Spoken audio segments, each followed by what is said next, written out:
Quand les fêtes arrivent, le Père Noël est débordé. Comme vous savez peut-être, il demande souvent à des remplaçants de l'aider à être un peu partout sur la planète en même temps. Cette semaine, on rencontre Mathieu Côté, un ami et un remplaçant du Père Noël.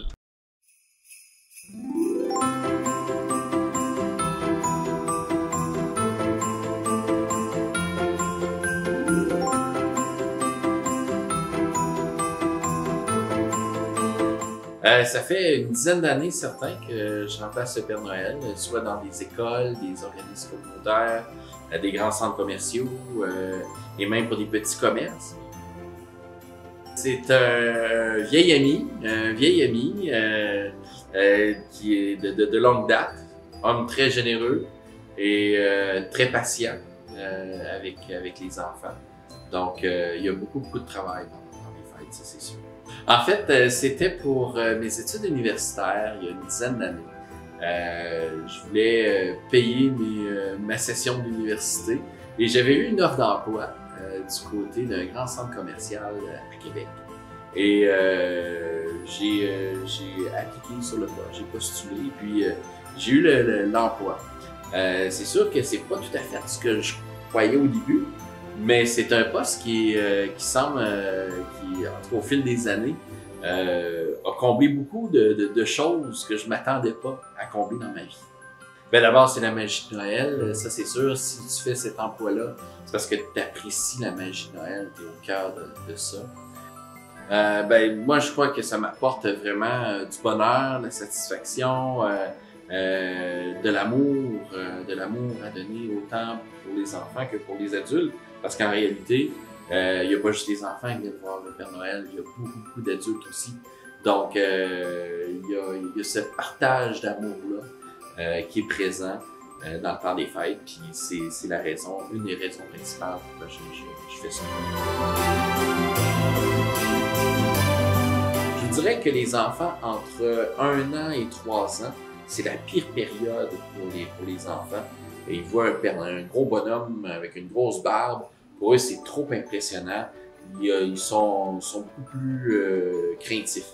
Tandis que si on voit un petit peu plus haut dans les âges, entre 3 ans et 10 ans, là, c'est la plus belle période parce que là, les enfants parlent au Père Noël, discutent et c'est là qu'on voit là, les échanges, la magie de se partager.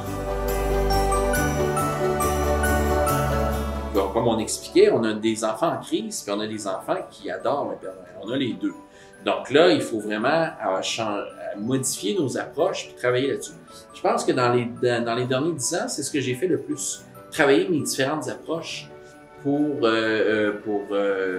aller chercher les enfants. Puis c'est vraiment magique le royaume quand on sait bien s'y prendre avec les enfants. Donc après 10 ans, je suis toujours très heureux dans cette période-là de l'année.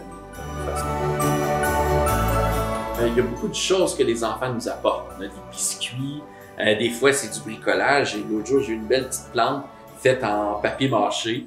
Donc les enfants nous apportent quelque chose. C'est une méthode que les parents ont trouvée pour que les enfants soient moins craintifs du Père Noël et ça fonctionne. Mais il y a un aspect psychologique aussi à travers ça. Il y a des enfants qui, par exemple, m'ont donné déjà leur suce. Parce que, à un moment donné, quand vient un certain âge, l'enfant ne doit plus avoir une suce. Donc, ils préfèrent donner leur suce au Père Noël et dire « Maintenant, je suis rendu un grand garçon, je n'ai plus besoin de suce. » Donc, on est rendu à une étape où le Père Noël, le personnage du Père Noël, joue un rôle psychologique avec l'enfant dans son développement.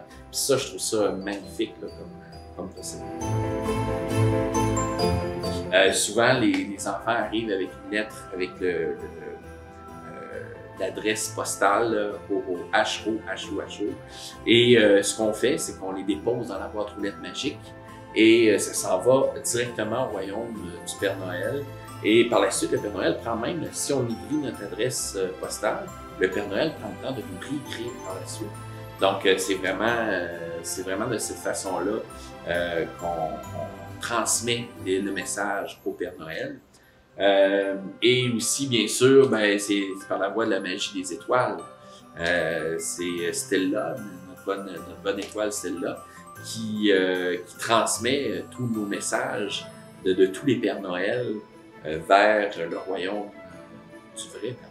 Ben, il est au Gary-Chagnon pendant toute la période des festivités et jusqu'au 24 décembre même. Après, ben, il doit faire la grande tournée mondiale de distribution de cadeaux. Donc, le Père Noël, le vrai Père Noël est présent au Gary-Chagnon pendant toute la période de Noël. Puis, tous les midis, il doit aller nourrir ses reines et ses comètes, qui est le reine le plus détestable, même si le petit reine au nez rouge ne donne pas sa place non plus.